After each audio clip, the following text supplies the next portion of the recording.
गया।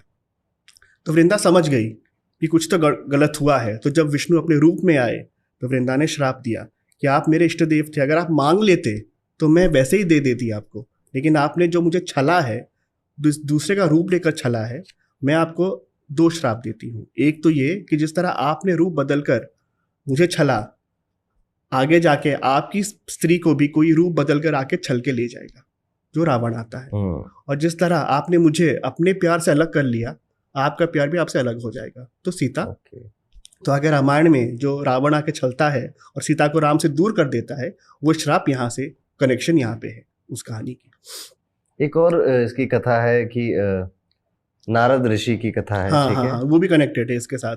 तो एक बार नारद जी एक स्वयंवर में गए, जहाँ पे एक बहुत ही खूबसूरत प्रिंसेस का स्वयंवर हो रहा था।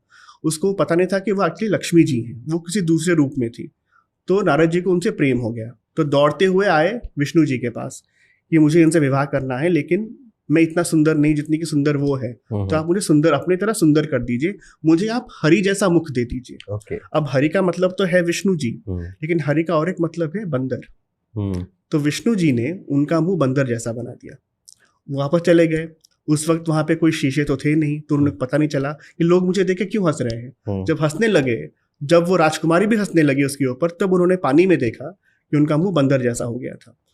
तो वहां पे नारद जी ने विष्णु को श्राप दिया कि आपको ऑलरेडी वृंदा ने श्राप दिया हुआ है कि आपका जो प्यार है आपसे अलग हो जाएगा, और अगर आपको उसको प्यार को वापस लाना पड़ेगा, आप वो तभी पा पाएंगे जब एक बंदर आपकी सहायता करेगा।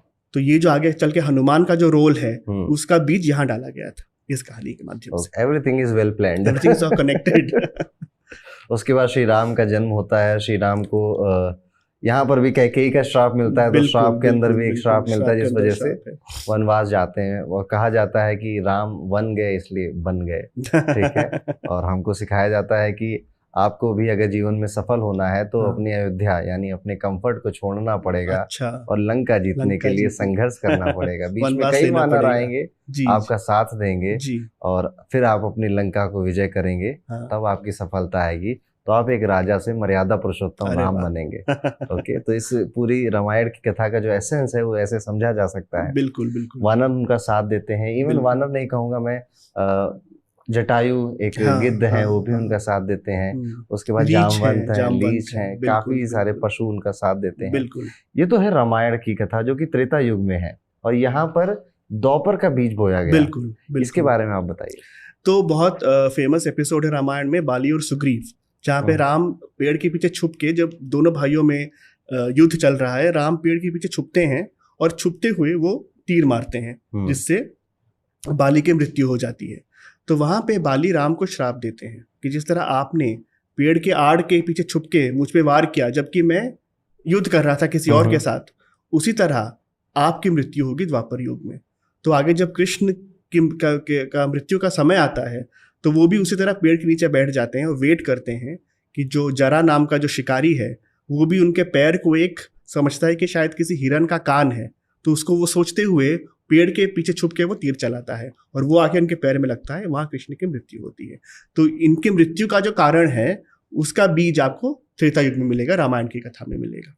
अच्छा, यहाँ पे त्रेता युग में जैसे रामायण और महाभारत में अब नागों का भी रोल हम बहुत देखने को मिलता है कि शेष नाग लक्ष्मण बनकर आते हैं। और अगर हम द्वापर युग में जाएं तो श्री कृष्ण कालिया नाग है उसके साथ, और विष्णु अपने आप में शेष नाग की शैया में सोते हैं।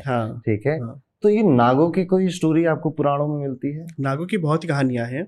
एक जो बहुत इंटरेस्टिंग कहानी है कि नागों की जो माता थी, उनका नाम था कड्रू, और उनकी एक बहन थी विनाता। विनाता के कोई बच्चे नहीं होते थे, तो विनाता को बहुत दुख होता था। तो विनाता को ब्रह्मा ने 2 अंडे दिए कि तुम्हारे बेटे यहाँ से निकलेंगे, तो जब तक ये अंडा फूटेगा तुम वेट करो, पेशेंस रखो। अब विनाता रोज अंडों को देखती थी, कुछ निकल ही नहीं रहा था। ऊपर से कड्रू के 1000 नाग वाले पुत्र थे, तो उसको बहुत जलसी होती थी अपने बच्चों से। तो उसने एक अंडा क्या किया, उसने इम्पेशंस में खुद ही फोड़ दिया। तो वहां से एक हाफ फॉर्म्ड लड़का निकला। उसने कहा कि तुमने वेट नहीं किया मेरे लिए, और तुम्हारी वजह से मेरा शरीर हमेशा आधा ही रहेगा। तो मैं तुम्हें श्राप देता हूँ कि जब तक अगर तुम इस अंडे तक को वेट नहीं करोगी, तो तुम्हें कभी कोई बेटा नहीं मिलेगा। ये कह के वो चला गया, वो नदी बन गया। इस अंडे के लिए वो वेट करती रही, फाइनली एक दिन वहां से गरुड़ निकले। ओके। तो गरुड़ और नाग जो एक्चुअली एनिमीज हैं, ये दो बहनों के बच्चे हैं, वहां से निकले गरुड़। तो ये एक बहुत इंटरेस्टिंग कहानी है। फिर आगे चलकर और एक कहानी है कि विनाता और कड्रू के बीच एक बेट हुआ कि जब सागर का मंथन हुआ तो उसमें से एक घोड़ा निकला उच्चैश्रवा, जो बहुत बहुत सफेद, बिल्कुल सफेद होता था। तो दोनों बहनें उसको देख रही थी बहुत दूर से। तो कड्रू ने कहा कि बहुत अच्छा है, लेकिन उसका जो पूंछ है वो काली है। विनाता कहा बिल्कुल नहीं, पूंछ भी बिल्कुल सफेद है। तो दोनों में ठन गई कि सही कौन है। तो दोनों ने बेट किया कि अच्छा चलो हम पास से देखते हैं, और जो सही निकलेगा कल हम जाके देखेंगे, और जो सही निकलेगा उसे दूसरे का दास बन के रहना पड़ेगा। तो जब ये लोग वापस घर गए तो कड्रू के बच्चों ने बोला कि आपने गलत बोला है, उसका जो पूंछ है वो एक्चुअली सफ़ेद है, काला नहीं है, तो कल आप हार जाएंगी बेट। तो कड्रू ने अपने बच्चों से कहा कि एक काम करो, तुम सब नाग हो ना, कल सुबह जब मैं जाऊंगी विनाता के साथ, उससे पहले तुम पूंछ के चारों तरफ लिपट जाना ताकि वो काला ही लगे और मैं जीत जाऊंगी। तो मान गए। तो जब दोनों बहनें गईं तो पूंछ काला दिखा। तो फिर विनाता मान गई कि भाई मैं गलत थी। तो वो फिर कड्रू की दास बन गई। और जब गरुड़ पैदा हुए उस अंडे से, पैदा होने के बाद उन्होंने अपने माता को छुड़वाया वहां से लेके। तो ये बहुत इंटरेस्टिंग कहानी है नागों की और गरुड़ की वजह से, जो शुरू से ही उनकी एनिमिटी है वो इसी वजह से। तो जैसे गरुड़ पुराण भी है, हाँ, आपने पढ़ा है गरुड़ पुराण? नहीं, गरुड़ पुराण नहीं पढ़ा मैंने। गरुड़ पुराण में कहा जाता है कि काफी रहस्यमयी है और उसमें काफी सजाओं के बारे में है। बिल्कुल। जो एक अपरिचित मूवी आई थी, उसमें जो सजाएं दिखाई एक्चुअल में वो कुंभीपाकम है। ये सारी चीजें गरुड़ पुराण में लिखी गई, क्रीमी भोजनम। तो ये सारी चीजें गरुड़ पुराण से ही उठाई गई थी वहां पर। और गरुड़ की एक बड़ी इंटरेस्टिंग कथा है जो कि ये समझाती है कि जो होना है वो होके रहेगा। जैसे हमारे ज्योतिष में भी ये बोला जाता है कि